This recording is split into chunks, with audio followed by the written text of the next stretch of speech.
So now that we have understood that uh, digital marketing is not only about social media, so let's go forward and understand each aspect one by one. Okay, so let me first take you to the most common aspect, that is social media. And whatever I have explained to you, search engine optimization, web designing, everything I'll explain through social media, because this being a technical subject, I think with social media, all of us are more pally. So, social media marketing, or using the social media for marketing, is one of the major types of digital marketing activities that we do. All of you must have come across WhatsApp groups of some business brand. All of you must have come across Instagram posts, where suddenly while you're browsing, a particular brand starts reflecting, and the net is very good with cookies. So what happens is that, suppose you're browsing the Instagram and you see an ad of Taj Group of Hotels, and you click that ad. Okay, now that gets listed with the system. So next time when you're browsing Instagram, it will show you ads, and it will not only show you ads of Taj Group of Hotels, any other luxury brand or hotel, it will start showing you those ads again and again. So whenever you open a website, there's something called accept cookies. Some websites don't even allow you to browse unless and until you accept cookies. So the fastest thing you can do is just accept cookies. And the moment you accept cookies, the ad notes down, the brand notes down your IP, and now it will keep on popping up those ads whenever you open the net. Okay, so whenever you're online, those ads will pop up. So whether it's the mobile or whether it's the desktop, those ads will pop up. So social media marketing, I just explained, is one of the major methods of digital marketing. You can see the leading social media marketing tools that were there in 2020, last year. But you have to understand that different tools are to be used for different target segments. So when it comes to WhatsApp, I would primarily, you know, uh, target it to women. I would target it to housewives to a very large extent, working women also, but I think primarily if I have to reach the housewives, I think reaching them on Instagrams and Google Plus and Twitter would be difficult. So WhatsApp is an easy method of reaching them. YouTube is another method of reaching them. So when it comes to LinkedIn, okay, which is a social media site for professionals, I think uh, if I have to advertise a digital marketing course of Coursera, I would reach a person over there. So you have to understand that whenever a person is there on a social media website, he's in a frame of mind, and based on that frame of mind of the target segment, you should be targeting your brand. So that's about social media marketing. And now these are the platforms. You all are aware of Facebook. There's a Google Plus. There is Pinterest. Okay, Twitter, LinkedIn, YouTube, Instagram. These are the most famous type of social media platforms, and all of these are available for marketing. But as a manager, what I have to think is, which platform should I choose? So if I come to from the digital marketing whole domain that I showed you so many parts, there was one part called social media. So I decided, okay, there are 7, 8 types of social media, but then which one do I choose? How do I choose the best social media platform for marketing? So I think another subject that is generally covered in a digital marketing domain is analytics. Okay, it's a very huge part of the digital marketing or online marketing. Now, what does analytics show you? Analytics just shows you analyze data. So just look at the data that is there on your screen. So it says that this, of course, you have to get authentic data. I mean, you have to know the source of this. Sometimes good consultancies like BCGs and PwCs also provide you this data. uh, KPMG is one organization which can provide you such data and suggest you with social media website to target for your products. So let me see an example of this data. Now, suppose I have a brand and I am trying to market it in United States. So this data says, and it's authentic data, it says that 80% of the Instagram user bases is outside US. So primarily what it's saying is that majority of Instagram users do not fall in US. Now, which media the US population uses, that is a separate thing. Here, let me take only one information, which is that 80% of the Instagram users are outside United States, so they're not in United States. So now, if I have to market something in United States, what should I be doing? Should I be going for Instagram as a social media? No, I shouldn't. I should find for something else. Maybe YouTube is more famous in US than elsewhere. So the meaning of this is that these analytics or the Google Analytics and other data analytics companies or research companies like KPMGs and BCGs, um, these are the companies which give you such data, and it is on the basis of this data that you decide which social media to take. So just a suggestion, if you're starting a new brand or if you're getting into social media simply because you feel that Instagram is very famous among youngsters and I'm making up a brand for the youngsters, despite the fact that this data is showing you will not be successful in the United States, you feel like launching a Instagram page for your brand. So that mistake you should not be doing. It should all be based, your choice of social media platform has to be based on data. So this is just an example to show you that how do you choose a best social media platform for marketing? So the first thing is that you create a business page. Now, while many of you might be having personal pages on Instagrams or Facebook, you have to understand that there's a difference between a personal page and a business account. Similarly, in a LinkedIn, we all have a personal account. There's a difference between a personal account, an individual personal account, and a business account. So, the first thing you have to do is if you want to market on social media in digital marketing, you have to create an Instagram or whichever social media website you want to go to. You have to create a business account of your brand. Number two, you have to start putting up posts on that particular social media. So if you've chosen Instagram, start putting up posts. Now, when I say type of post, it is very, very crucial to decide what type of a post should I put up. Now, Instagram, if you go through data, again, data has a very analytics has a very, very big role to play here to decide what sort of posts to put. So if I say that Instagram is one platform which is very, very popular among youngsters, so I'll explain this with an example.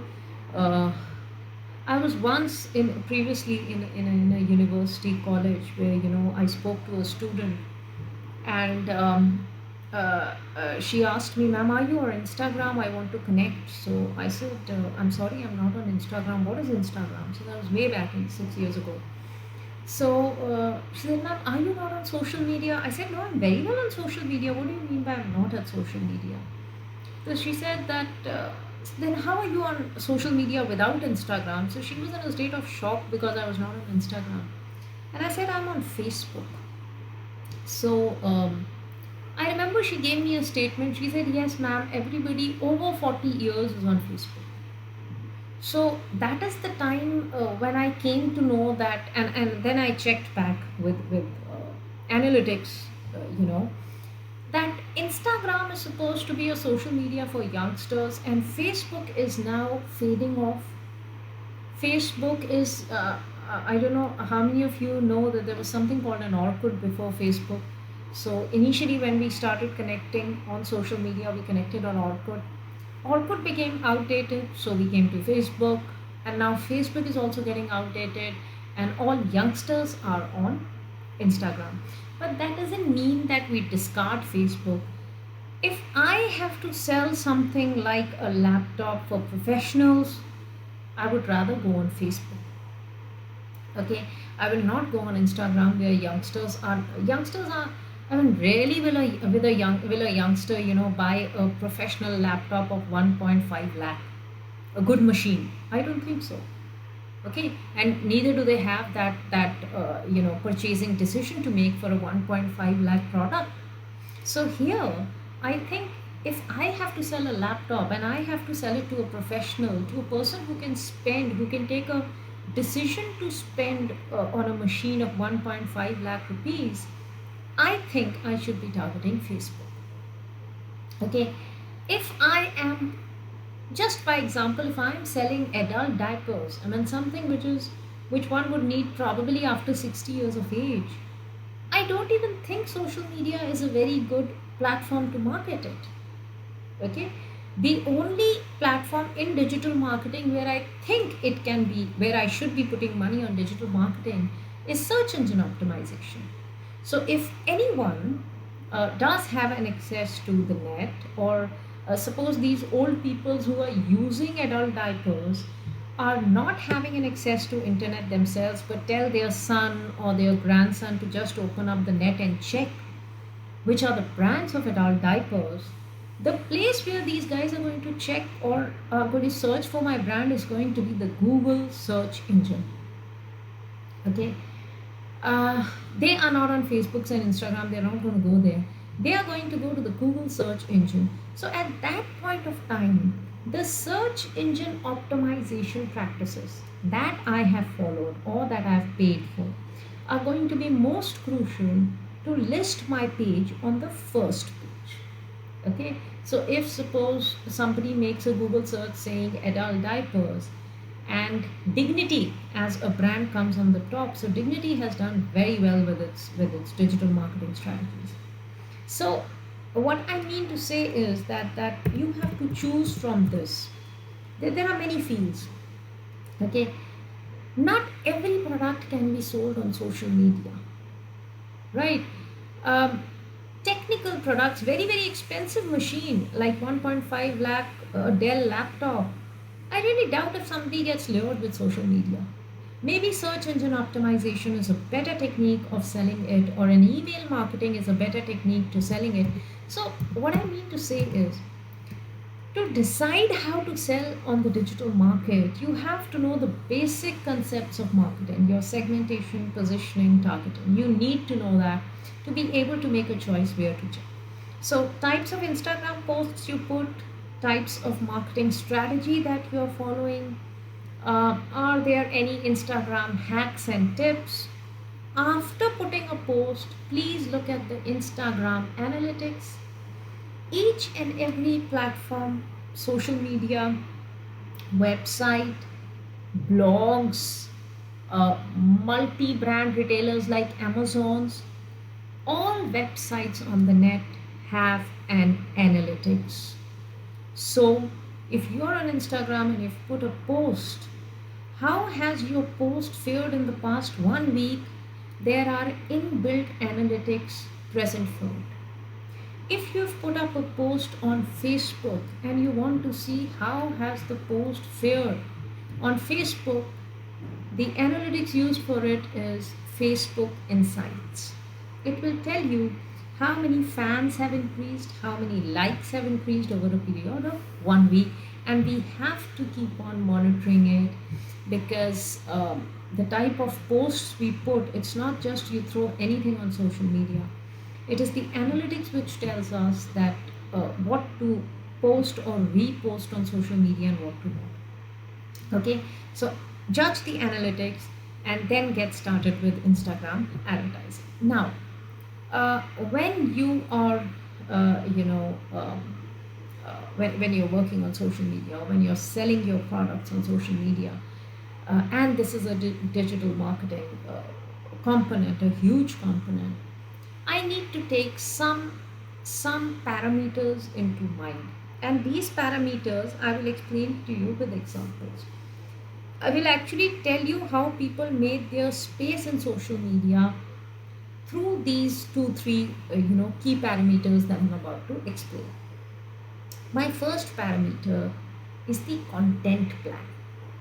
Okay, and in content planning, if I do a good content planning, I could come up on the keyword search. So I'm repeating, if I do a good content planning, I can come up in the keyword search of that social media site. And one good example of this is this celebrity called Asim Riaz. He was a contestant of, if I'm not wrong, 2019 Big Boss. And when he came into the Big Boss, nobody knew him. So I'm taking him as a media brand or an entertainment brand. About him, nobody ever knew anything. So he was in the Big Boss house for somewhere around 3 months. And some digital marketing company, I'm dead sure, was operating his Instagram handle. So the Instagram page that you make is called an Instagram handle. And on Instagram, if all of you thought that these celebrities are putting their content themselves, I think you're sadly mistaken. This content that the celebrities do put in, even if they want to put in, the wording of the content, the timing of the content, the images, the pictures, they are all run through a digital marketing agency, a DM expert, and assessing the response to their fans, these pictures are put in. So there was a picture of there was a picture of this person posted on John Cena, a very famous wrestler's page, and even that was put in 3 months down the line. So when he entered Big Boss house, nobody knew him. uh, I think the best marketing, digital marketing strategy that he used was Instagram. There were regular posts for 3 months. Nobody knew him when he entered Big Boss house, but 3 months down the line, or 4 months, when he came out of the Big Boss house, if on the search engine of Instagram, and I think it's till date, you can all try till date, if you type a word called Asim, there might be so many Asims on Instagram. Uh, but the first page that shows after the search is of this person. Okay, I give it all to content. So my first point: social media content planning. What to put, what not to put, which picture to share, what content to share. Okay, what time to share. Okay, so everything is very important, and if done well, it can yield you results like the one which Asim Riaz got. That is within 3 months, he was on the top search engine of Instagram. If all of us uh, could do such an activity, probably we can bring our brand to the top of the Google search too. Okay, so social media content and how the keyword on the keyword that is typed, the search comes at the top of the social media handle. Okay, and for the target audience.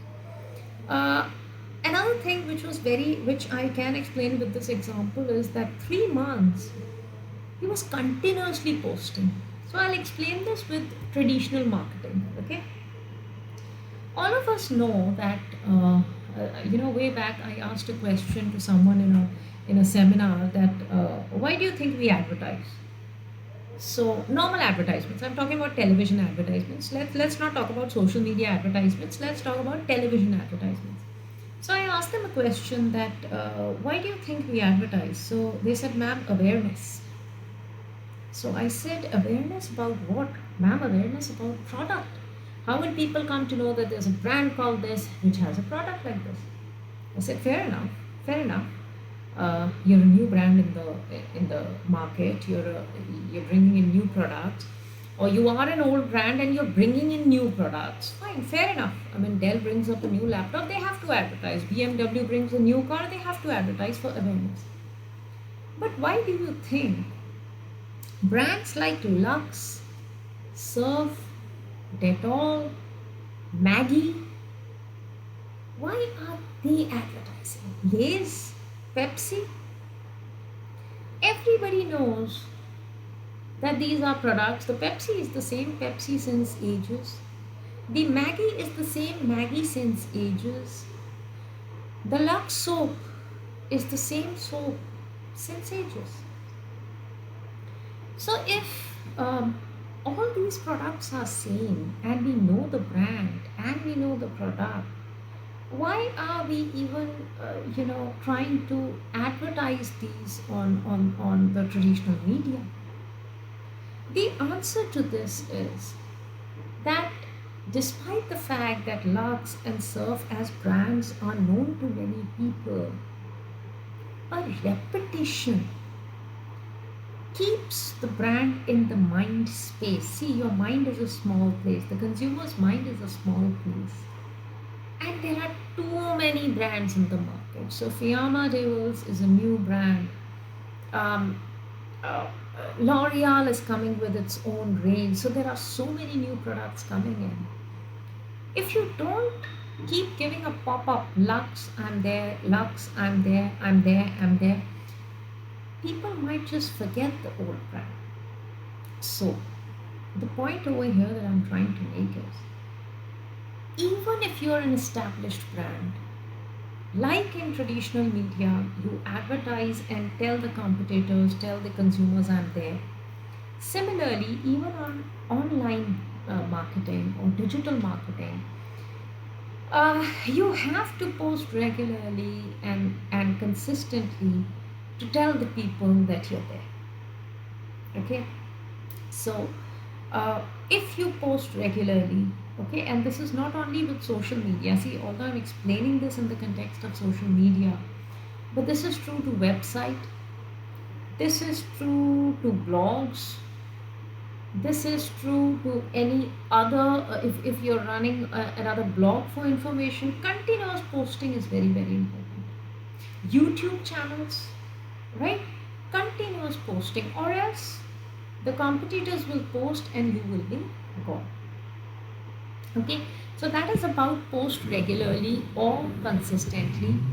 The next thing that I want to explain is a part of branding. If you remember, when I took you to the digital marketing slide, I spoke about something called branding or brand image. And I told you that a brand image is something that we, just don't make on, we just don't make it on traditional marketing. It is something that we also have to make in online marketing. So how do we make that, or what is an example of brand image? Let me take you to this one uh, example, and this went viral. This was a tweet which went viral. So there was a gentleman who had a problem with food being delivered by a person not of his or not of his own same religion. And the when this thing was put up, or when this thing became very popular, in fact he wanted to cancel the order he made on Zomato, because, and he says that the rider was not of his religion, so he did not want to accept it from Zomato. Now, the moment somebody like him, a consumer like him, puts it up on social media, it spreads like a viral news, and it is bringing down your brand image. It's bringing down the brand image of Zomato India. So Zomato replied back within 15 hours of this post. Zomato replied back that food doesn't have a religion, it's a religion by itself. Now, I'll not get into the integrities of nitty-gritties of what this whole case was. Let's not get into the emotional angle or the political angle of this. Let me think as a businessman. Let me think as a company, Zomato. There will be people who will be putting up such posts. And not only this post, there might be so many other types of problems that people are going to literally throw on social media, or throw on review slides, or maybe comment in my YouTube. So there are going to be so many people who are going to try and damage the brand through these tweets or these reviews or comments. What do I do, or how does digital marketing help me? This reply that you see from Zomato India, do you really think that the CEO of Zomato India is sitting on the Twitter handle, uh, and entertaining all these customer complaints that are coming, posts that are coming, and then one by one replying to them? I don't think so. As far as I know, Zomato India will be having a special cell for branding online. So, online branding, there must be a special cell for it. There will be people employed in it, people who are well versed and experienced in branding, people who are well versed and experienced in digital marketing, people who are well versed with something called online reputation management. This is a whole subject by itself. This is there are books written on online brand management. So when this episode happens, the company has to react in some way or the other. Okay, and this was one reply or one example which really elevated the brand image of Zomato. Okay, so this is one example of how you can increase your brand image. And with social media specifically, there are other digital marketing sources also, but with social media you have to be very very careful, because one such post can really lead to a lot of loss when it comes to the company. Okay, so that's about brand image. um, there are a few more technical things that I would want to do, whether you are promoting a content on social media, or you're promoting a content on uh, blogs or on websites. Uh, so social media for content promotion. Okay, so content is one part. I also explained it in the example of the celebrity Asim Riaz. Also, uh, tracking of competitors is very very crucial. So let me give you an example. Now, this is a very famous influencer. She's very very famous on YouTube primarily, and especially the youngsters are actually following her, are fans of her. Now let's think it this way: this lady has a lot of good content. I'm not saying a brand content, I'm saying she has a lot of good content which she gives to youngsters. And because she gives a content good content to youngsters, the youngsters are lured towards her. Now suppose I intend to sell an app or some product primarily to youngsters. All I have to do is search a few influencers like these, pay them a certain amount, and help them promote my product to youngsters. Okay? So, what I mean to say over here is content does not mean that the content has to be on my website. Content doesn't mean that the content has to be there on my social media page. Content could also mean that my brand content could go viral through these influencers, because they have a very high impact on youngsters. Okay, so this is one way, and this is a very, very there are a lot of research papers which have been written on this also, where they explain how influencers and social media has become a very strong influencer marketing. This is technically called influencer marketing. And we tie up with these influencers to promote our products. And let me tell you, a lot many youngsters are really lured with these influencers. So whatever they say, those thousands and millions of subscribers do listen to these influencers. So maybe there's a product which a youngster would never want to, ideally try, because I'm saying to him as a company. But if this lady says it to him, he might want to try it. The competitor analysis is very very important online. So if I have to see which influencer should I send my product for promoting, or which influencer should I choose to promote my product, as I said, data and analytics are very very crucial. So my competitor analysis is very very crucial. So this lady, this influencer by the name of Lily Singh, falls at number 3 in the world. Okay, so this was way back in 2016. She was at number 3. So I see she's very, very influence. She is influencing. Look at the number of subscribers. Look at the number of total views. So even when I am digitally marketing to this lady, I will have to study the number of subscribers, the total views, before I go and allow her to promote my product. Okay. Also, it's not only this analytics. It's not that I am going to say, okay, Superwoman is very very famous, so let me give my product to her for selling. I will also have to do the targeting, segmenting, positioning. So what is targeting, segmenting, positioning? I will have to see, is this lady, these subscribers which are there, whom she is addressing, are they the target subscribers? Are they my target market or not? So even this I'll have to see before I decide that okay, Lily Singh is going to market my product. Okay. All right. So that's about social media content promotion and tracking competitors. There is also something called a curated content.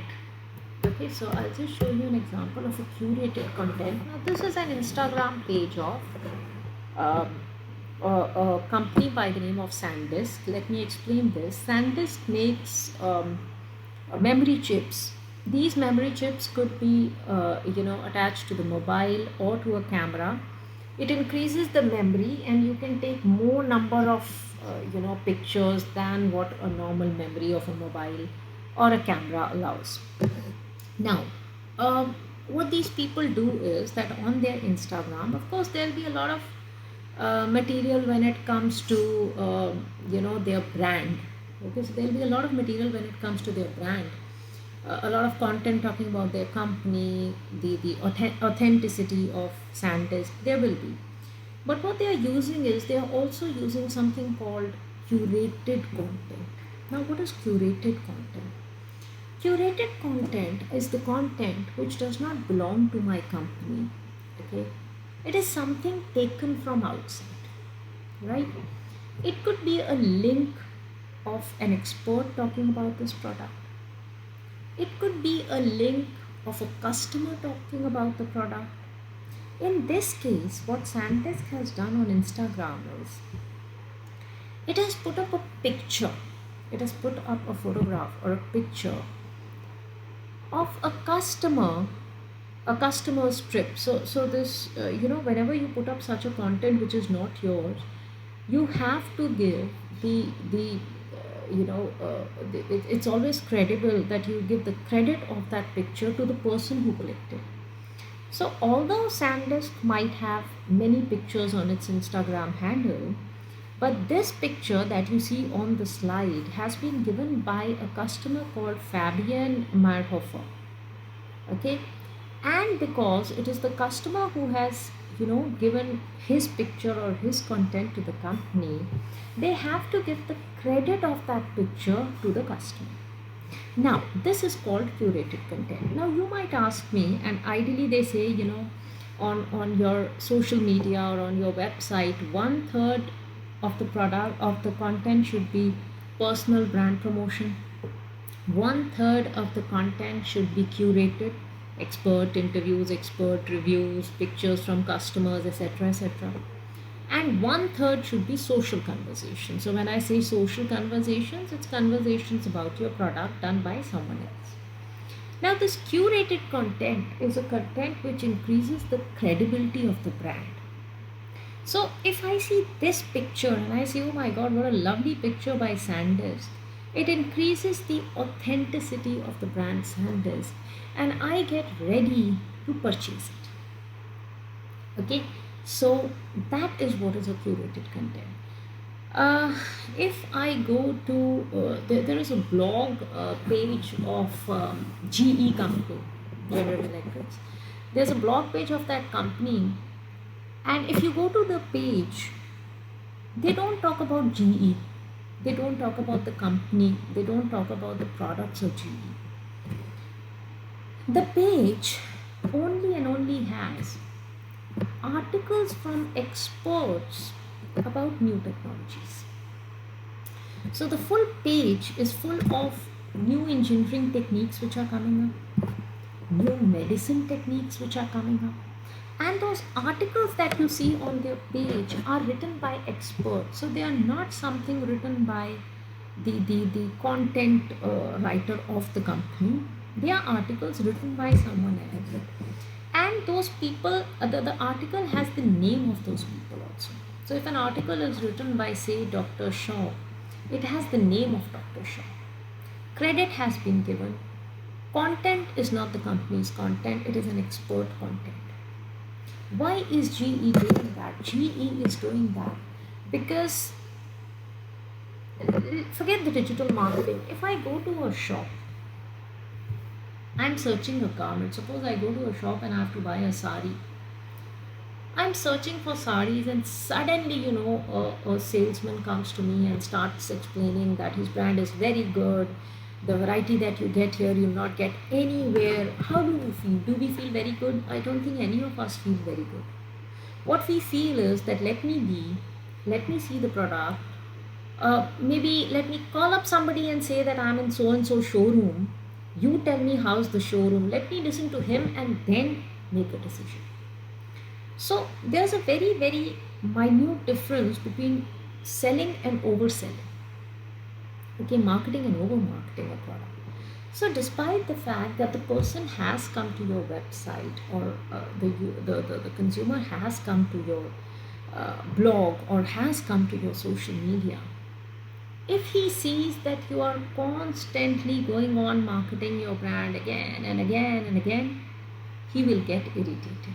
So what we do is, we are promoting our brand. By the way, the GE blog having all those expert articles is nothing but a GE owned blog. So it is the company. The moment you step into the blog, you will see GE. Okay, and you'll not read anything about the GE, but they'll be experts. So one thing that point, the customer starts feeling, okay, this person is not overselling. Number one. Number two, when somebody goes to that GE blog, he or she starts feeling that GE is the number one in this domain when it comes to expertise of technology. Okay, so to authenticate GE on the expertise of the technology, I think those expert articles do a lot of work, and this is what is called curated content. Mind it, they are not the reviews of customer. There's a difference between those articles written by experts or a picture put by Sandisk from its customer to show how well the Sandisk can work, vis-a-vis the comments on social media. So that comments on social media, or what the consumers are talking about you, or the reviews, they come in the last part. One third social conversations that should be there on your social media, or should be there on your website, or should be there on your blog. So curated content is very, very important, especially when we are talking about content marketing. And as I said in the beginning, content is the only thing the consumer is going to see on the website. So curated content increases the authenticity of the website, increases the authenticity of the brand, and you are selling the brand too. Okay. Another thing which I spoke about and which is a subject by itself is analytics. Okay, so let me cover analytics first. So this is one of the examples of social media analytics. The same analytics you can see for your website, you can see for your blog, you can see for any online portal that you make. Analytics are available for it. I'm just giving you one example of Facebook Insights. Of course, this will only be available on a fan page. So if you are trying to see the Facebook Insights or Facebook Analytics from your own individual pages, you'll not be able to see it because these are available only on a fan page or a business page. Okay. This is an example of Facebook Insight. So if this suppose is a fan page or a brand page of say any brand, you can see very clearly. It shows over time how the page views, the page likes, the reach, post engagements, messages, videos, etc. are increasing. Now here there's something that you will see. There's something called, you can see two types of graphs. One is the green color graph which says paid, and one is the blue color graph which says organic. Now let me explain these two terms to you. In digital marketing, when we say organic means natural. So if somebody saw your blog or somebody saw your social media page or somebody saw your website and he's given a like, okay, naturally given a like on the basis of your content, that is called organic. When I say paid, if at any point of time I have put in some amount of money through a digital marketing agency to a digital marketing initiative on the net for my brand, what revenue has that paid initiative given me is called the paid likes or paid views or paid whatever. So even on the net, if you feel that all the likes which are coming to a business page are organic, you are mistaken. A part of them are organic, no doubt, but a part of them are also paid. Okay, so I hope you've understood organic and paid. Now, where do you pay for these likes or where do you pay for these views? The likes and views could be paid for at Google. Google has a monopoly. Google as a company has a monopoly for digital marketing activities. So if I have to make an ad on the website, I have to pay Google. If I have to buy a keyword, I have to pay Google. If I have to bring up in the search engine, I have to bring my results on the top, again I have to pay Google. So if any of you thought that this was all naturally happening, all the likes and getting listed on the top, no. It can happen in an organic way also, but a part of it is always paid. Right? So that's about organic and paid.